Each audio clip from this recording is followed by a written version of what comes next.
My name is Pam Bell. I am the Marketing and Administrator Manager for the Alexander Valley Winegrowers. Most of you only know me by email.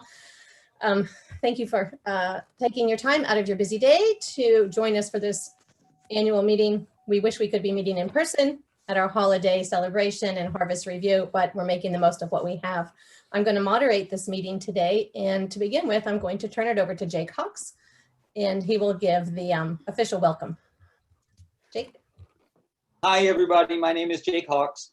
By now, I would imagine that that most of you, whoever you are out there, have met me. I don't have a whole lot to say to y'all besides the fact that I'm sorry that we're meeting again in this virtual context instead of in person. I always look forward to these annual meetings. I've been coming to them off and on since I was a little kid, and I guess I'll just leave it at this. It has been an honor for me to serve on this board, and one of the things I think about now, reflecting on the year behind us, that's been so difficult for all of us, is how lucky I think we are as a community to be served by the other other members of this board. With the exception of its president, I think this is an organization of really committed and creative and ingenious people who take their spare time to do this and serve the community, and I feel really grateful to have them here.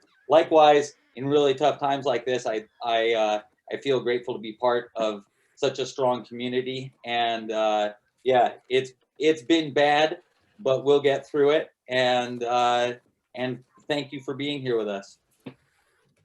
That's all I got, Pam. Great. So I'd like to introduce the board members to you all. You probably know many of them, but you might not know all of them. And I'll start with board members. If you'll just raise your hand when I call your name so people can identify you in case they don't have your names up on video or they're not. Yeah, so Jake Hawks is the president of the Alexander Valley Winegrowers. Jake is also on the marketing committee besides being president. Rick Toyota with Francis Ford Coppola Winery is vice president of the Alexander Valley Winegrowers. And Rick is also on the marketing committee and the diversity, equity, and inclusion committee, what we're calling DEI. Denise Trioni Hicks is the secretary for the Alexander Valley Winegrowers. And Denise is on the grower marketplace committee and the pruning contest committee and also the sign committee. And Dwight Munson is the treasurer of the Alexander Valley Winegrowers, and Dwight is our advisory committee, single-handedly. Alice Sutro is with Sutro Wine, and she is on the marketing committee and also the diversity, equity, and inclusion committee. Mark Hauser is not able to make it today, and he is with Alexander Valley Vineyards. Doug Price with Simi Winery is on the grower marketplace and pruning contest committee, and Doug does not have his video on at this moment, but he's going to try and jump on with his video as soon as he can. Jim Ricards with J. Ricards Winery is on the marketing committee. And Robert Young, the second, fifth generation, is our newest board member, and he just joined our marketing committee. So thank you all so much for your service and for all that you do. And members, I know you filled out a survey to vote for the board of directors. Thank you for taking the time to do that. That is something that's required in our bylaws, and we appreciate you making the point to do that. And Jake, I'm going to hand it back to you to talk about our accomplishments. Hi, everybody. Again, I'm going to just go down a quick review, and I think that everybody should have been emailed this our agenda, and it should include all the stuff that I'm going to talk about right now. But I'm just going to briefly discuss what we've been up to over the course of this past year and what we're looking forward to in 2021. Was that you, Doug? That was me. Do I need to slow down, y'all? Am I going too fast? No, but Doug, you're on there twice. Can you close off one of your screens? One of them is. I just put it on. I'll put it on mute as well. That's great. So, it's a shame that Mark Hauser isn't here with us, because I feel like Mark is probably I don't know. Dwight Munson's been on the board for a long time, but Mark may be the longest standing member of the board here. And he's responsible for a couple of perennial traditions here in the Alexander Valley and keeping those things going. One of those is our annual IPM meetings, and the other is our annual pruning contest. We're now the only local appellation, including, I want to say the countywide appellation, to have a pruning contest. And we had our 21st annual this year. And I'm going to be talking at the end of this, when I discuss 2021, what we're going to be doing in lieu of an in-person pruning contest. We're going to do something to try to keep that alive in the year ahead, in spite of the fact that we're not all going to be able to get together. But we did have the 21st annual pruning contest this year. For the first time in March of this year, we got together what we call a growers marketplace. And that was an opportunity for grower members to get together and have a sort of trade show in which we invited buyers and brokers and reps of wineries across Northern California to come and meet growers in the Alexander Valley who had fruit for sale, learn about their vineyards, and even potentially taste their wines. And the response to that was really strong. I think it not only was it a good community building opportunity for us, but I know that at least a couple of people actually sold some grapes on the spot, or as a result of the contacts that they made at the grower marketplace. So we are going to look to make that an annual event as well. And then we started we had a grower forum for the first time this year. That was the first of, if I'm remembering correctly, that was the first of our online events. So that was on August 11th, and we all got together and tried to just put together some collective knowledge and expertise and try to advise people on how to and on how to navigate the difficult marketplace of grapes and of wine grapes today, and issues like financing and vineyard redevelopment. And we had some great speakers for that at that one, including Denise's husband, Chris Hicks, who did a pretty comprehensive breakdown on the costs of vineyard redevelopment. And I believe I should say, Pam, and you can correct me if I'm wrong about this, if anybody's interested in seeing that, for example, who wants to go back and reference what we did in terms of financing advice or vineyard redevelopment costs, all this stuff is all archived and they can find it, right? I did send out that video to everybody after the grower forum. I sent it out to all members. And later in December, I will put all of these recordings on the website. So there will be a page on the website for Zoom meetings, forums, annual meeting like this. Okay, great. Yeah, I think that trying to make lemonade, one of the advantages of our situation is that when we have meetings like this, they all get recorded and they all get archived and they're all available. So if we actually ever manage to say anything useful and you think you want to go back and reference it, all you have to do is ask, and Pam should be able to point you in the right direction. So in August and September, we started something called the Grape List, where we polled our members to discover who had grapes for sale and created a market list to promote to buyers, brokers, and reps. And again, this was all just more along the lines of our effort to try to take our product directly to the market. And I think we'll be doing more of that in the future. That stuff looks totally unnecessary. It looks superfluous when the market's great, and then when the market goes bad, I think you wish you had been building a more robust effort for years. So I'd like to see if we can keep that stuff alive in years to come as well. And most notably, I think of our accomplishments this year, when we were able to do so little in person, was that we put together a thing called a chef's journey through Alexander Valley, which was a virtual tasting series. And we were able to, with the help of Pam and the board members in Ulich Consulting, I think we were able to recruit some really excellent local personalities for this. We got Doug Keene of Cyrus to co-host one of the episodes. We got some guy who Alice knew, who used to cook for Chez Panisse, to co-host another one of the episodes. And Liza Hinman of Spencer Sisters, and Dino Bujica of Diavola. and a bunch of different winery members. And I felt like we really represented ourselves well. And I know that the response to our virtual tasting series that went on for, it was 6 installments, was it not, Pam? That's correct. And also Kyle Connaughton from Single Thread was one of the chefs. Oh, that's right. Lest I forget. Yeah. So we really did succeed. I mean, I think thanks to the connections and the work of the board members and the other folks who worked on this, I think we really succeeded in putting it together an impressive list of local culinary talent. And I don't have specifics in front of me about what kind of traffic we generated with that, but maybe it'd be a good time for me to shut up for a second, Pam, and you can just tell people if you have it handy, how many people saw that series, etc. You got that? On average, there was anywhere from 70 to 100 people per episode, and on average, people remained on each episode for about 45 minutes.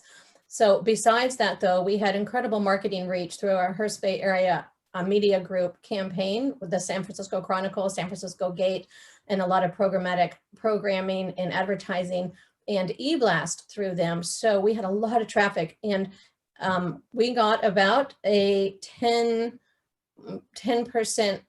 click rate and click-through rate on our programmatic ads. And in the end, we gained about 500 people to our mailing list for events and so on. And from what I understand from some of the people I speak with that were on the virtual tasting, people are still coming into their winery or calling them and ordering wines. So it continues to grow. The market base continues to grow, which is great. And you should all know that on our website still there is a page for virtual tastings, and those videos are live. So you actually can go and see who the winemakers and the growers are, just like you could to register, but now you actually can watch the video and see the virtual tasting itself. And I also email that out to our subscriber base of about 3,000 people. So they can do that, and that is available from now until we decide to take it down. And that will be moved to another page on our website eventually when we have something more pressing. Yeah, and I should have mentioned before I turned it over to Pam that really I think one of the reasons that the virtual tasting series was as successful or as effective as it was is that it was part of the next piece on the agenda here is which was an ad campaign with the San Francisco Chronicle. So we used the virtual tasting series in concert with the ad space we had in the Chronicle, and it gave us an opportunity to publicize the tasting series, and it also gave us an opportunity to have some content to talk about in that ad campaign as well. And just recently, we have been pushing an online wine gift collection in our ads in the Chronicle and through a series of blasts, emails that Pam has done as well. Now for 2021, it goes without saying that it's been hard for us to decide what we should plan on doing, not only throughout 2021, but also looking into 2021, I should say. And it was just a couple of weeks ago when we finally decided that we were going to not have our annual pruning contest. And I will say that I think it's painful for all of us to step back from these traditions that we have of all getting together as a community. But at least in the near term, that's what we've decided to do. And so we've looked for creative alternatives to in-person meetings. So for our annual pruning contest this year, we will be, gosh. It's not listed on there. It's not on there. But no, because we decided that after this was not updated to that point for 2021. I apologize. What we're going to be doing is soliciting nominations from grower members of employees that they would like to see honored and recognized by the association. And Pam, can you give a little bit more detail on that? I will. For any of the growers or sponsors to pruners that have participated over the past 3 years, they will be invited to nominate one stellar employee per grower or vineyard management company. And then that particular nominee will do a lot of social media around them with a photo and a bio and just get some good, social media press out there. And then they will be awarded a gift card. as, Nice. as a thank you for them to spend however they wish. And how are we planning on doing the grower marketplace this year? That's still up in the air, isn't it? Yes, we put that and the Cab Academy and all the other public events on hold till January until we know more. We are definitely trying to do the grower marketplace. That might go online. We're doing some research on that and we haven't quite come to any conclusions just yet. Yep. So I'm just looking at this and thinking what I'm supposed to be getting everybody hyped up for in 2021. And to be frank, at this point, it's a little bit hard to know what we're going to be able to do and what we're not. I do think it's possible that, for example, with something like the grower marketplace, that we may be able to set up to do that outside, and just be able to hold it under a tent. So right now, it's just wait and see on that stuff as to whether or not we're going to be able to do it in person or not. Can I jump in? What I do know that we'll do in 2021, and one of the benefits of this otherwise crazy year is that we did have to innovate and come up with a lot of programs and online marketing events that actually aren't going away. So in 2021, we did agree to do another virtual tasting event in February, March. So we're working on that as one thing. And as Jake mentioned, we'll most likely keep a grower forum, educational online events occurring, and so on and so forth. So some of the things that we were kind of forced to put together this year are actually really beneficial, and we'll continue them. Yeah, I hope that we're able to do the grower forum actually in person in the summer months. I think that one of the things that's tricky about the grower marketplace is that the critical time to do that will be February and March. Kind of same as the pruning contest, same rough timetable as the pruning contest, and it may be hard for us to meet in person. Anyway, that's all I got. That's great. I just want to jump in real quick too and let everybody know that the other person on the screen that wasn't mentioned as a board member is Angie Sanchez, and she's our guest speaker today. I'm not introducing her right now as the guest speaker. I just wanted everybody to know that that's who she is, Angie Sanchez with Corazon. She's on the screen, and that's who that is. And I also wanted to mention that there's a chat window at the bottom of your Zoom screen. If you have any questions or comments that you would like to make, we are going to open up the Zoom call for a Q&A at the end of our presentation. So think of your questions and type them in the chat and we'll respond. And now I'm going to hand it over to Dwight for our financials. Good afternoon. I'm Dwight Monson, your treasurer. I've got a very brief report. Because we couldn't do as many things as we would have liked to this year because of the pandemic, we actually are in pretty good financial condition. We started the fiscal year, which was December 1st of last year, 2019, with 152,000 approximately in our cash balances. And we ended the fiscal year with about 183,000. So we actually went up about $31,000. Historically, during the roughly 10 years that I've been treasurer, we've had cash balances of about, or reserves of about 80 to 90,000. So we are actually doing very well, but hopefully we're going to, when the pandemic is over, we're going to get back into figuring out how to spend that wisely. We have not sent you yet the financial statements, but our plan was by the end of the year, when we kind of finish our December review, to send you that. And perhaps we might even be able to post it on our website. We haven't done that in the past, but that might be a handy way for everyone to have access throughout the year. That's about all we've got. We've got some concern about dues next year. A lot of grapes weren't picked. We were talking before the meeting began, and there are some encouraging signs of apparently the bulk wine market has been reduced substantially over the last month or two.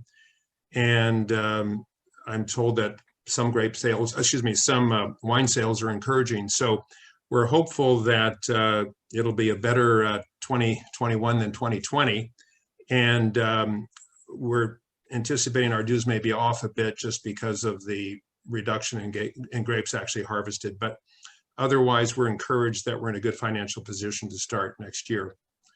Again, if anyone has questions, you can feel free to contact contact us at any time, and also you can put something in the chat box right now. I'd like to introduce Alice Sutro, one of our new board members with Sutro Wine and a member of the Warnicki family, and we're the owners of the historic family Warnicki Ranch and Vineyard. Alice is the head of our subcommittee on diversity and inclusion in the wine industry, and she's going to introduce Angie Sanchez, our guest speaker, and tell you a little bit about the kind of work our subcommittee has been working on. So Alice, over to you. Okay, thanks Dwight so much.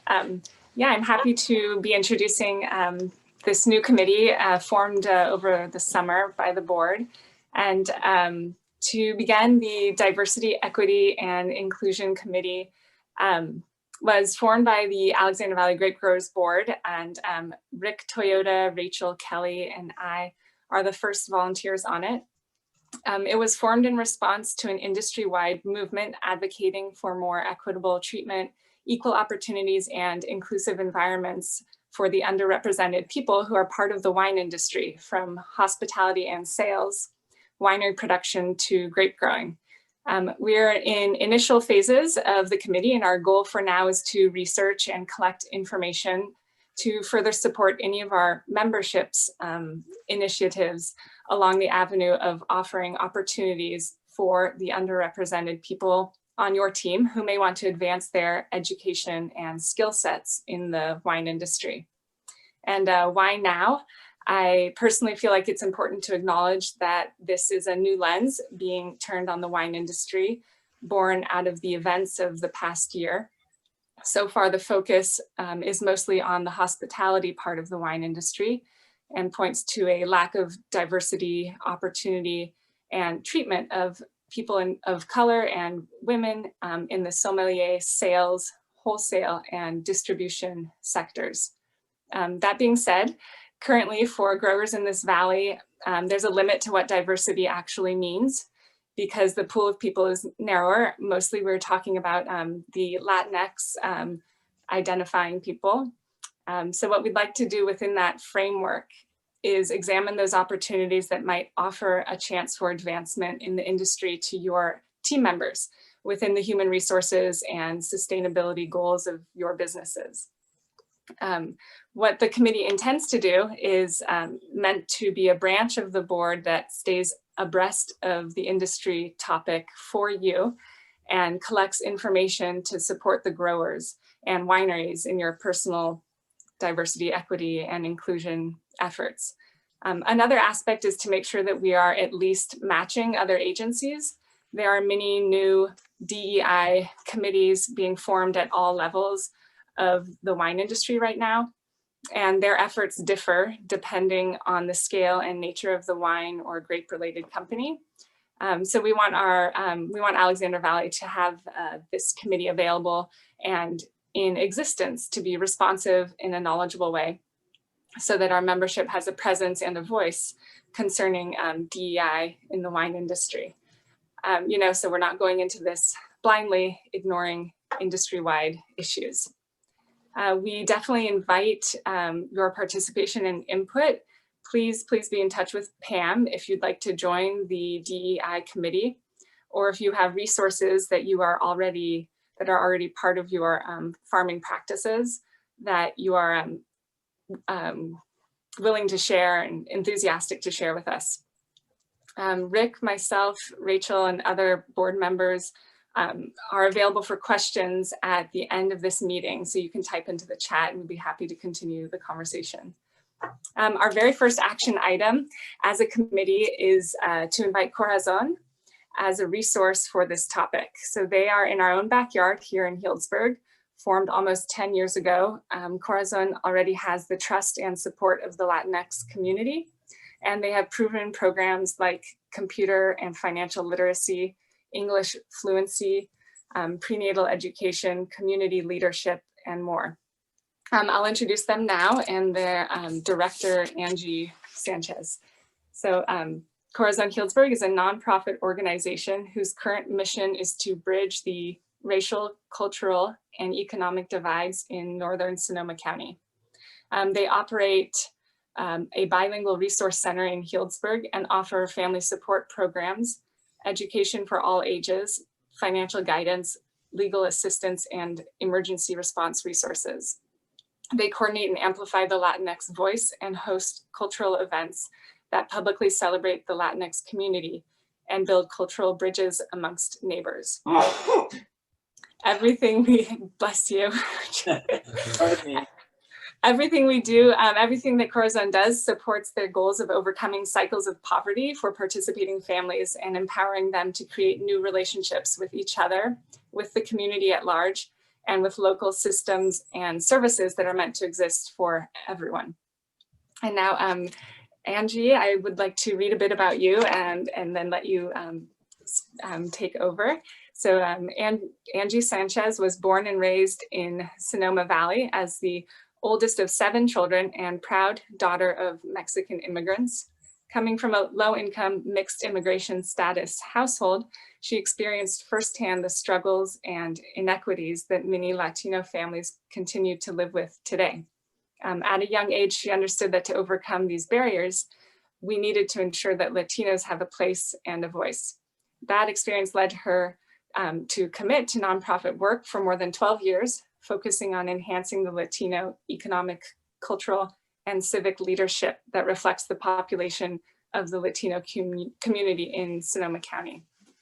Now I'll hand the meeting over to Angie. Thank you, everyone. Hi, good afternoon, everybody. Can you all hear me? Yes. Yes, okay, awesome. So yeah, thank you, Alice, for that introduction. So yes, I am Angie Sanchez. I am the head of programs at Corazon Hillsburg. As Alice mentioned, we are here in the heart of Hillsburg, but we serve all of Northern Sonoma County from Windsor to Cloverdale, which includes Geyserville, Alexander Valley. And yeah, so thank you so much for this invitation. I'm really excited that I, get to spend a couple, minutes with you, just really sharing what Corazon does.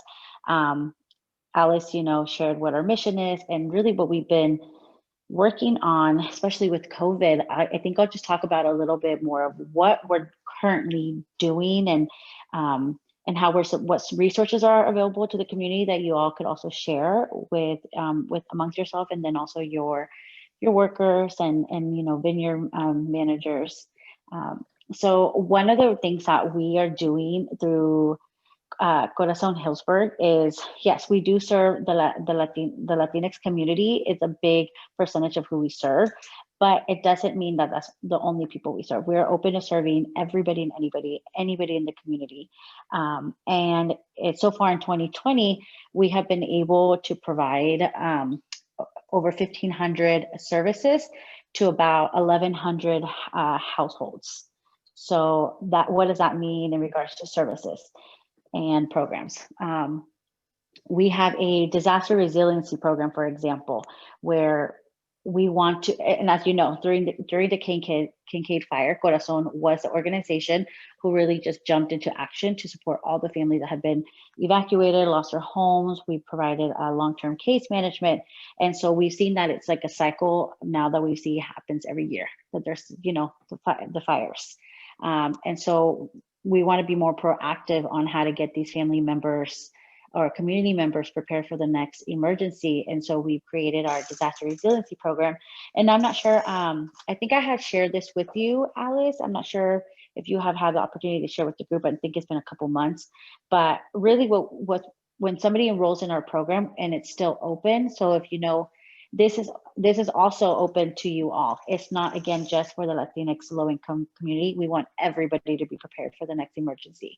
So we have 3 different workshops that one enrolls in before they can get like their certificate and incentives. The first workshop is our LISTOS, which is our emergency preparedness. And they learn about everything from how to create a communication plan, how to get their emergency bag ready, and just that, emergency preparedness piece. Then the second piece is our financial wellness. And they learned about how to save in case of emergency, how to recuperate, like how to recover after an emergency and losing funds. And then the third that we've noticed has been super important has been the Renters Insurance 101. Again, a lot of the families that we serve don't know what renters insurance is. They were not prepared for the evacuation or when they lost their home that they were renting, and therefore put them in a very disadvantaged economic situation. And they are now learning about the importance of renters insurance. So when they go through all of these 3 steps, they get the certificate. Corazon is paying for 1 year's worth of their renters insurance. They get a $100 Visa gift card as like, like a small stipend. And with the goal of that they are prepared for the next disaster. If they need to be evacuated, they don't need to go into the small savings that they have to use it to pay for a hotel room. So that's, so far we've been able to graduate about 330 community members since, I want to say, in the last 3 months. So that's been a super successful program, and we have classes in Spanish and then also classes just in English. Does anybody have any questions before I move on? Just talk about a little bit more of other things that we offer in regards to this program. Oh. Great. So the other thing that we do is we are an information and referral hub. Anybody can contact us, and we can either, if we're not able to help them in-house, we are able to refer them out. What does that mean? If somebody needs to apply for Medi-Cal or CalFresh, which is food stamps, during the pandemic, we saw a lot of people who lost their employment. So we've been able to help them apply for unemployment if they qualify. So it's a lot of like those direct services that we're also able to provide. Every Tuesday, we have groceries to go. Again, it's open to the public. It's free. Every Tuesday from 10 to noon at the Hillsborough Community Center. If anybody needs access to food, every Tuesday we are there. For those families who are COVID positive or have to quarantine, they can also call us, and we have volunteers who then we're able then to deliver to their home, because we want to help eliminate the spread of the virus. And so we would not want them to attend, for example, groceries to go on Tuesday. So instead we add them to this delivery list, and we're able to provide them with food, and we drop it off in their porch. And we do this again, not just in Hillsborough, from Windsor to Cloverdale. In regards to what resources we have available currently for COVID-19, is we have what we call the CUDA project, which is the COVID Urgent Response Aid, and then also the CARES aid. So for CUDA, anybody who has who lost income, who is COVID positive and or had a quarantine because they were exposed to somebody, can apply for this aid that will help with any loss of income. For the CARES, this is also anybody who has been impacted by COVID, not necessarily because they were positive or they were exposed to anybody, but it could have been that they had decreased hours in their job. And this aid can, depending on what the need is, a family could receive up to $6,000 in financial aid support. With the CARES, which I just found out this morning has been extended for another 6 months, families can apply and they can get support for about $3,000. So there's definitely resources. So if you know of anybody out there who is struggling right now because of COVID, which we know a lot of families and individuals are, there are resources out there. Any questions on that? Great. Yeah, so really, and I don't know also, I'm sure most of you know our REO is now city council. So now we have a new CEO. His name is Glyden DeFreitas. And it's really exciting that we have him now, because we're now are going to be able to evaluate the current programs that we have and see how we can expand them or create new programs, kind of like the one that we had, discussed with Alice and Pam about the proposal about being able to provide resources out to the farm workers or the vineyard workers. Yeah, and can I? If I don't want to talk out of place here, but yeah. Does everybody on the board feel like the people who are watching here have been given an idea of what Corazon is going to be doing for the Alexander Valley wine growers? Alice? This is really just still in the research phase with Angie, and so has not been presented at all to the membership at large, nor concluded on with the board. But in like Angie said, in general, just seeing what programs can be created that are actually more targeted towards farm workers in the wine industry through Corazon in terms of education. And what kind of stuff have y'all batted around? It's really in terms of education and skill sets for vineyard advancement and moving up, and in vineyard work.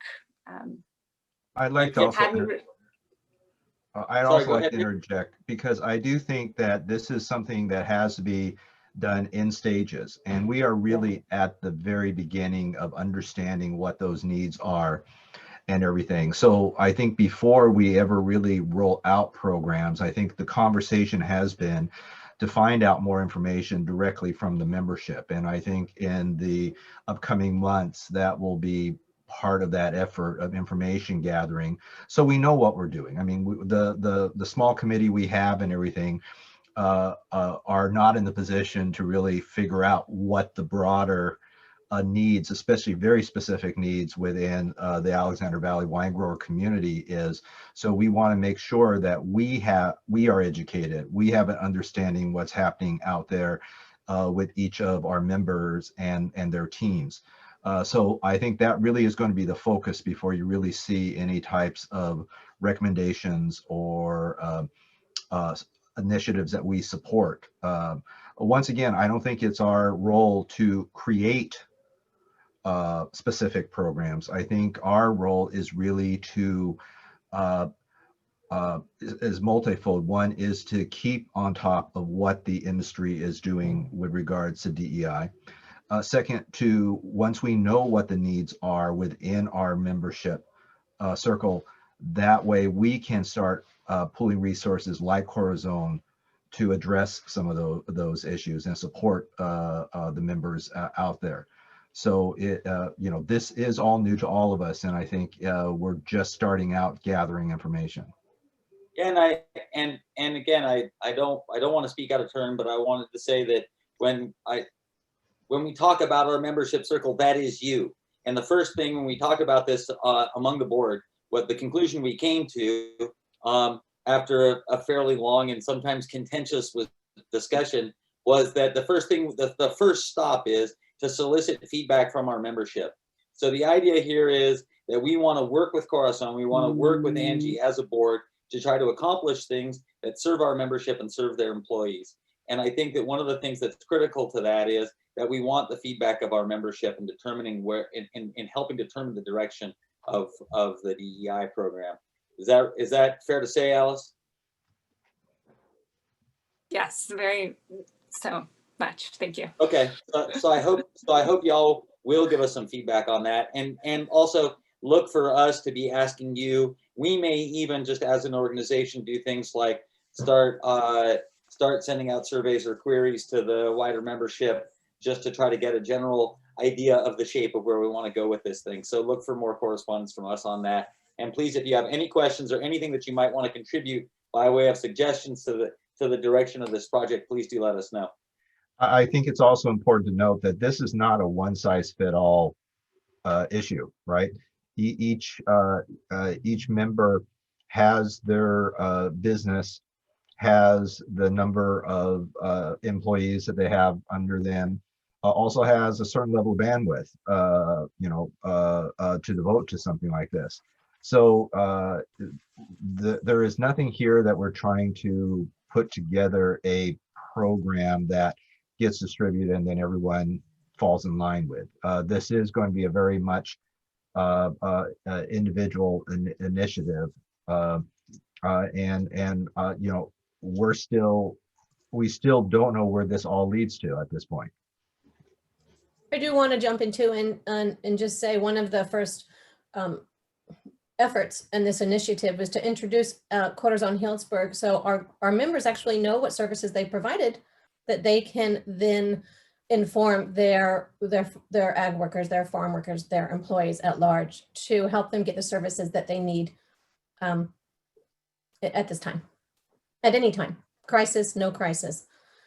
Exactly. Yeah. So continue Yeah. on, Angie, please. Yeah, no, thank you. Those are all good points. Yeah, and so I think you made a good point right now, Pam, that crisis or not crisis, like we're here.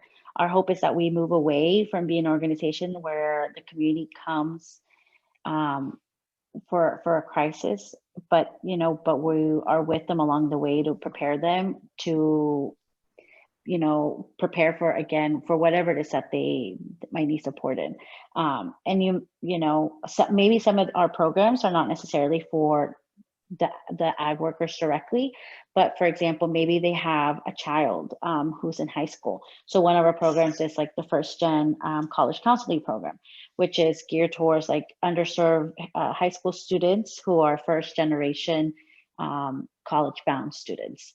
And so we have a great program that is there to provide for 4 years throughout their high school 4 years to support them with college applications, workshops, college tours, summer programs. And we really just want to build this like college bound mentality for these first generation students. So that's like a program that we also have available. We have a comité, which is like a committee, and it's an opportunity to provide a space for Spanish speaking community members who want to be civically engaged or involved or volunteer in the community, help us with outreach when we might need to get the word out on COVID safety or health, for example. So there's, we have, like I mentioned, a lot of different things that we do in regards to education, economic, and we really do want to start building that economic like mobility for community members. And so we want to be able to build workforce development programs that they'll enhance like their skills so that maybe they have a better probability of getting better employment, offering ESL classes in the evenings or in the weekends, so these ag workers or just hospitality industry workers are able to attend so they can also work on their educational levels, and all of this with the idea that we're going to be able to help them be more stable, resilient, and just empower them. So we have a lot of right now we're going through a strategic plan, and we're hoping that we'll be done with it by March, and that'll really put us in a position where it's going to guide our work for the next 3 to 5 years. So hopefully, in a couple months, I can come back and present you all with what Corazon's focus is going to be for the next 3 to 5 years. But currently, that's what we're doing. We're a community resource center right now, bilingual community resource center, and if anybody needs anything, again, whether they're Latino or not, everybody is welcome. Thank you, And Angie. that's Corazon in a nutshell.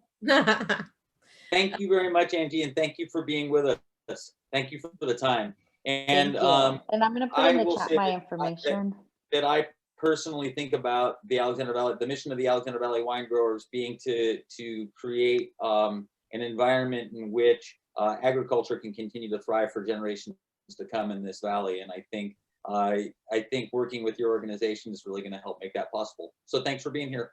Thank you. And I noticed that there's a question from Andrew in the chat.